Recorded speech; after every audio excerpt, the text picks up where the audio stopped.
Got a game from VOD's Bjorn Nordlander and ODM JMG. And I didn't vet this game, I just realized. I remember he sent it in and he told me to watch it because he used double Troglodons, but normally I like play the games on times 4 speed to see if they're any good. So for all I know, this is a blowout and a waste of my fucking time, but we're just gonna cast it blind. Oh well. It's alright. These are two very good players. Bjorn is one of the first players. He and Incarnation, who is also in VOD, were the first players that like really were playing a ton of Lizardmen Kite in Warhammer 3. I preface Warhammer 3 because someone's going to be like, I've been doing it since Warhammer 1. Bro, I don't know. Okay? That's just, I see who I see. And I know he's taking a lot of double Salamander stuff, so. Trying out the double Troglodons. One is the Pale Death, who can get plus 24 melee attack with a Primeval Roar. That's cool. And some Skink Skirmishers, some Ripperdactyl Riders, including Clostodon Hunters. We have a Salon Mage Priest of Death with Fate of Buna and Spirit Leech and his Blood Stature Spite. That is a lot of damage coming out of that Salon. Feral Cold Ones and Skink Cohorts aside. The other side is ODM's JMG, one of my favorite Chaos Dwarf players to play against and watch, because like he just plays them really differently than I see a lot of other people playing him, but he plays them well. I'm not trying to be a shitter. I'm not trying to be a shitter at all, but if you take fun, spicy builds, that's fun and cool. But if you also win most of the time with fun and spicy builds, that is supreme.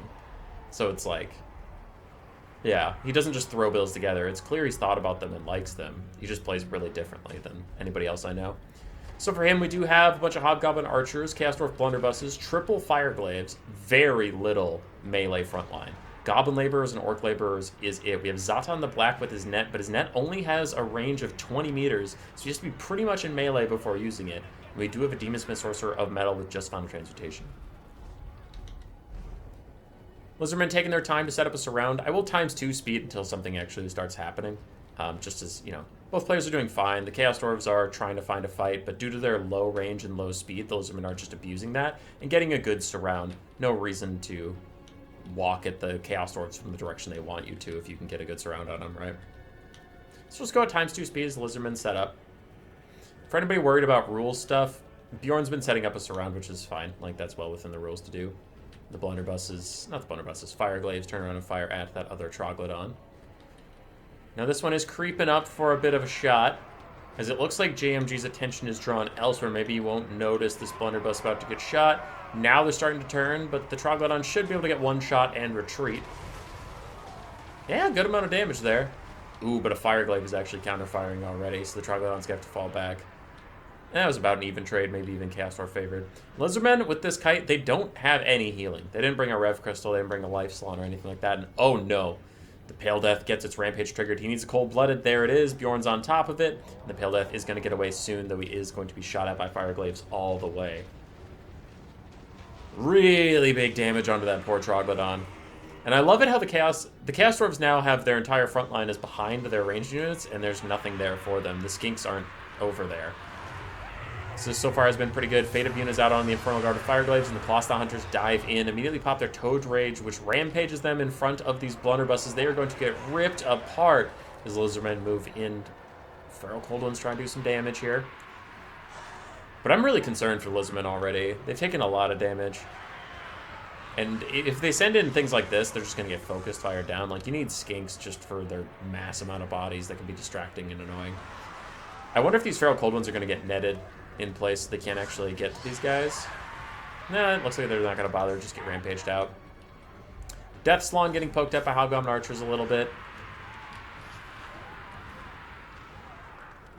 Meanwhile, on this side, Ripperdactyl Riders commit onto the fight. They will do some good damage to Blunderbusses. They're getting shot by 2 different Archers and a Fireglaive at the same time. It's pretty brutal stuff for them. Skinks on the high ground are finishing off a Blunderbuss. Feral Cold Ones and Skinks are taking out some other stuff. So wherever the Skinks have been able to get involved is going okay for the Lizardmen. But where there aren't Skinks, there is death. Metalcaster getting ready to do some final transmutationing somewhere. And how are the Troglodons doing? This one's trying to be helpful somewhere. Ripperdactyls shatter. Looks like they're gone for good. The Skinks are here. Another Fate of Buna is in against the Chaos Dwarves. So final transmutation Causes the second and final rampage of the Pale Death, but Zatan will not let it get away. I imagine if it rallies, he'll probably just net it in place, and it does just get gunned down and pushed away. Hobgoblin Archer still firing in. Fate Abuna and Spirit Leeches trying to poke down the blunderbusses, get rid of them. The Chaos Dwarves are ahead of the balance of power. I'm getting a little concerned on just how many of their melee units, ranged units are stuck in melee. Infernal Guard with Fireglyphs have kind of those weird hybrid stats, but still, they're not going to love being in melee combat considering their cost. Skink Skirmishers need to move up and get a little bit more damage out, while this Trogolodon routes off some Goblin Laborers here and there. Skinks continue to fight against the Hobgoblin Archers. Going to rout them off soon, as those are cowardly little Hobgoblins, and these Velociraptors might finish off other Hobgoblin Archers. They're trying to get onto the blunderbusses, but now they rampage, so they're out of the control of anybody. Final Transmutation out onto the Slon Mage Priest of Death. He does not have his damage resistance or anything he can do about that, so he is just stuck in here.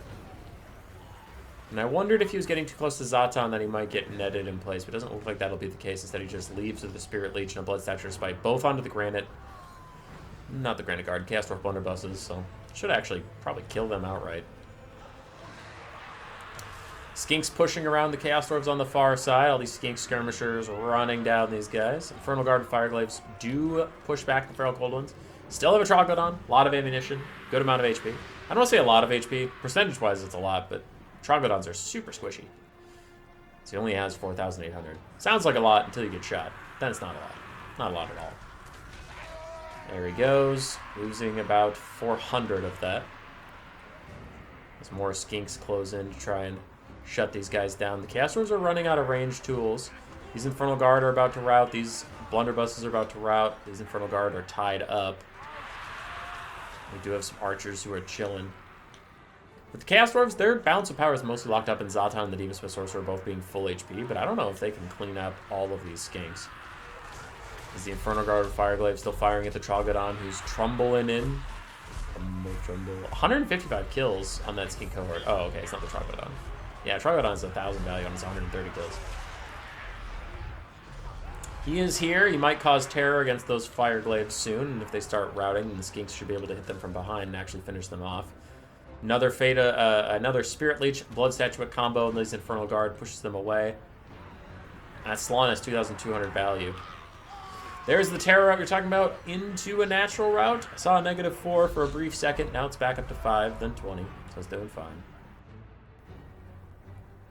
Hobgoblin Archer's returning, and I don't know what we could do about the Skink Tide. He told me that he took 2 Troglodons, and that is true, but it looks like the Skinks are doing most of the winning here. Now, Zatan, what did you bring? Just your net. So he doesn't have that aura that reduces leadership based on how many models are around him or whatever. Hobgoblin Archer is still firing as best they can into these Skink Skirmishers. And the Final Transcaster is running after the Slon. I think he has another Final Transmutation for him, but he's 2 speed slower. He's actually not going to be able to catch that Slon. And Lizardmen are ahead on the balance power for the first time. Trogolodon doing some kiting. And it'll slowly poke these guys down. Missile strength of 816, but has a 150 bonus versus large, which is going to be worthless here. Gas Dwarf didn't bring any large units at all. Everything's routing. I think that's just GG. We have Skink Skirmishers running around with tons of ammo. Trogolodon with tons of ammo. Spirit Leech Caster if he can use it. If the Trogolodon and the Skinks can kill or rout the Demon Smith Sorcerer, then the Slon come back and start Spirit Leeching Zatan, that'll be GG. I don't see anything rallying for the Chaos Dwarves either. This Trogolodon's just gonna poke him down now. Not a care in the world.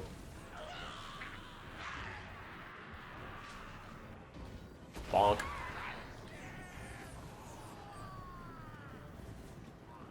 One more shot should probably rout him. In the end, he sees the writing on the wall, knows he's dead, and decides to throw out an overcasted Final Transmutation. No, just a regular Final Trans onto the Feral Trogolodon, who just charges him, punts him. I think he's trying to terror out him. He is ITP, though. I think this thing was better off just shooting him from afar. Ooh, the Slan is back in. Now that Final Trans is on cooldown. Looks like that was the only reason he was running away, is just to avoid the Final Transmutation. He's joining the fight against the Demon Smith Sorcerer. Meanwhile, Zatan is in the distance, just fighting all the skinks. That hit should do it. There we go. Goodbye, Demon Smith.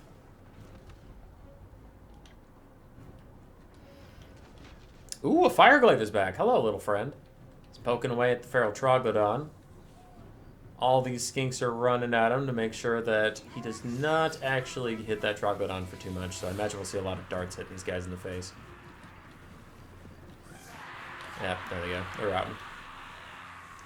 Skinks are trying to pursue the little Demon Smith Sorcerer. They have 46 speed. They should be able to keep up. And now the Trogolodon is going to go kite out Zatan. With Spirit Leech, I think we can play this at times too, and you'll get the gist. GG to the Lizardmen, winning without healing of any kind. One Trogolodon got soloed out very, very quickly, but the other one did just fine. Ripperdactyls also got murdered. And then the Skink Tide. Oh, the Skink Tide. And the Death Slam. For JMG, it was a good game. It was a close game. Lizardmen are a tough foe to beat. But he couldn't quite protect all of that ranged. And slowly the Skinks whittled him down. Great game, guys. Roar. Subscribe, yes, yes.